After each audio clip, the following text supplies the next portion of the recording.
సర్వ సృష్టికర్తయు మన రక్షణకు ఆధారమై ఉన్న యేసయ్య దివ్యనామములో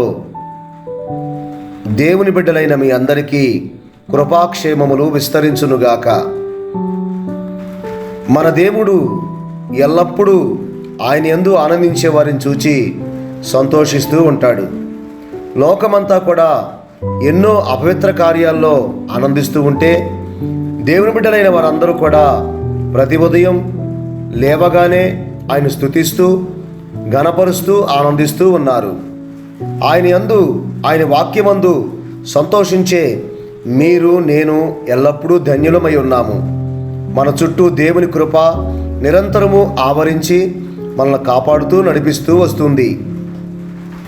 యెషయా గ్రంథము 58వ అధ్యాయము 14వ వచనాన్ని గమనిస్తే, నీవు యెహోవా యందు ఆనందించెదవు అని రాయబడి ఉంది.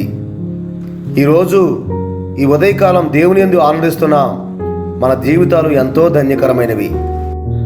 ఇంతటి ధన్యకరమైన జీవితాన్ని అందించిన మన దేవుణ్ణి మనం ఆనందపరచాలి. ఆయన మాటలు మనము ఆలకించి ఆ మాటలకు లోబడి విధేయత చూపించాలి. గొప్ప దేవుణ్ణి గొప్పగా మహిమపరచాలి. ఆయన మన యందు ఆనందిస్తే అంతకంటే ధన్యకరమైన జీవితాలు ఇంకా మనకి ఏముంటాయి?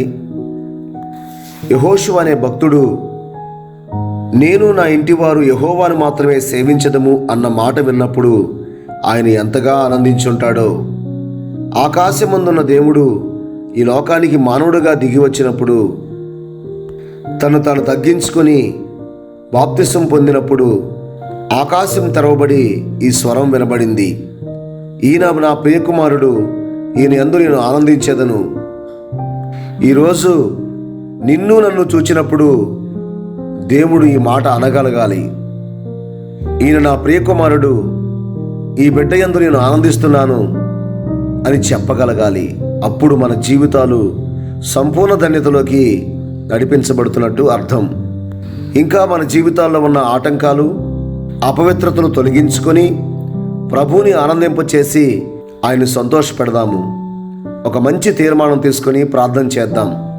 ప్రేమగల తండ్రి, దయగల ప్రభువానికి స్తోత్రాలు.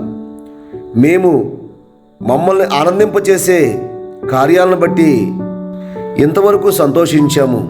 కానీ ఈ ఉదయకాలం నీ మాటలు విన్న మేము, నా తండ్రి, నీ ఆనందాన్ని కూడా మేము గమనిస్తూ మమ్మల్ని బట్టి నువ్వు ఆనందిస్తున్నావా లేదని చూచుకుంటూ ముందుకు అడుగులు వేయాలని ఈ ఉదయకాలం నీ పాదాలు పట్టుకుని ప్రార్థిస్తున్నాం.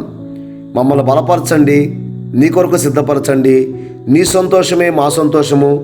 నీ యందు మేము ఆనందించాలి, మా యందు మీరు ఆనందించాలి.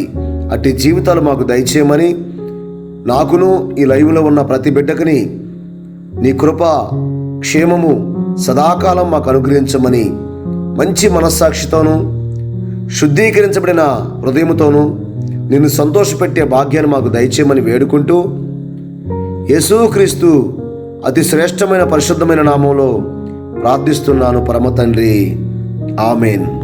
నా దేవుని నిత్య సమాధానములు నిరంతరము మనకు తోడై ఉండునుగాక.